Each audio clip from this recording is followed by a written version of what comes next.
Halo teman-teman semua, bagaimana kabarnya di tengah ekonomi Indonesia atau perekonomian Indonesia yang konon kabarnya sedang tidak baik-baik saja? Ini ada kabar terbaru dari Bukalapak mengenai bisnis mereka. Tapi sebelumnya teman-teman silakan untuk subscribe channel YouTube ini dulu ya.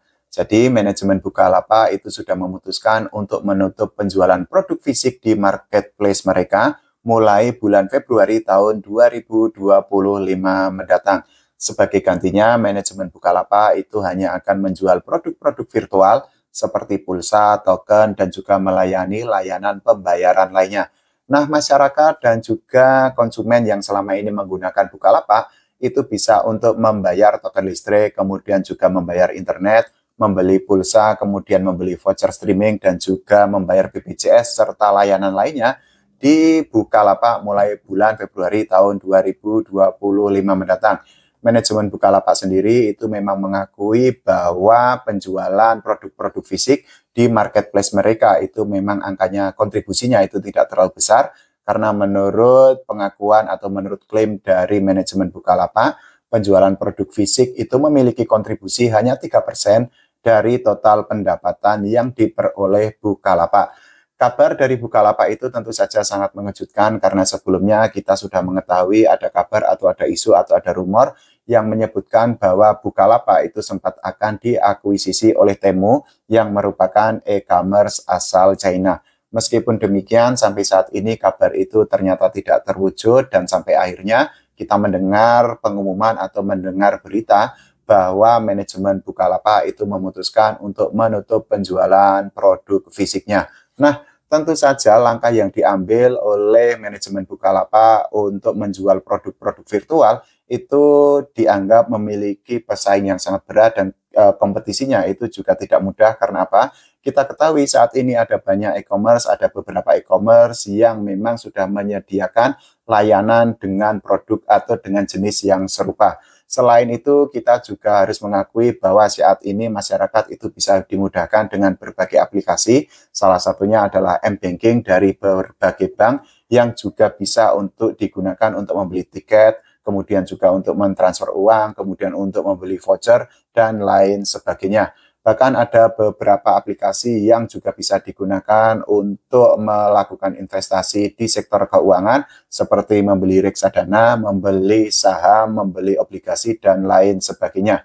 Nah, keputusan dari manajemen Bukalapak untuk menutup atau menghentikan penjualan produk fisik itu juga berpengaruh terhadap nasib para karyawannya. Jadi berdasarkan informasi keterbukaan, manajemen Bukalapak itu mengaku atau menyebut bahwa mereka itu akan melakukan PHK massal terhadap karyawan atau pekerja Bukalapak. Meskipun demikian, memang belum disebutkan berapa banyak karyawan yang akan terkena PHK massal dari keputusan yang akan diambil oleh manajemen Bukalapak. Manajemen Bukalapak itu juga memastikan bahwa karyawan yang nantinya terkena PHK massal atau layoff massal itu tetap mendapatkan hak-haknya seperti gaji dan juga pesangon. Tapi tentu saja keputusan kalau memang nanti ada PHK massal itu akan semakin menambah jumlah pengangguran yang ada di Indonesia karena kita ketahui bahwa PHK massal yang terjadi di berbagai sektor industri yang ada di Indonesia sepanjang tahun 2024 yang lalu itu sudah mencapai puluhan ribu orang.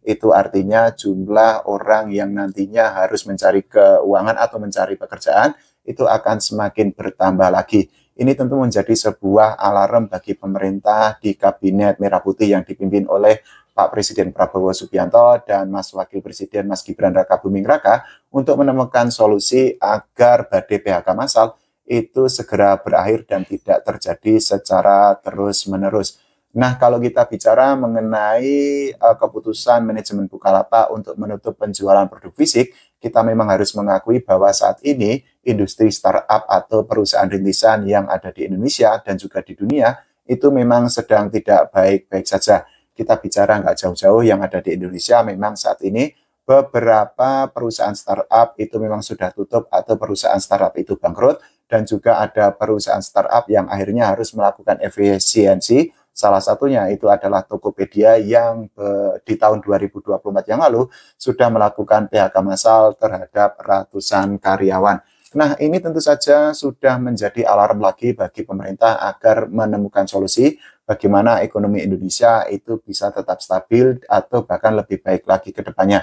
Nah, kalau menurut teman-teman semua, bagaimana mengenai langkah yang diambil oleh manajemen Bukalapak untuk menutup penjualan produk fisik? Silakan tulis di kolom komentar. Kita doakan agar ekonomi Indonesia atau perekonomian Indonesia itu semakin stabil dan juga lebih baik lagi ke depannya. Oke, terima kasih. Sampai jumpa.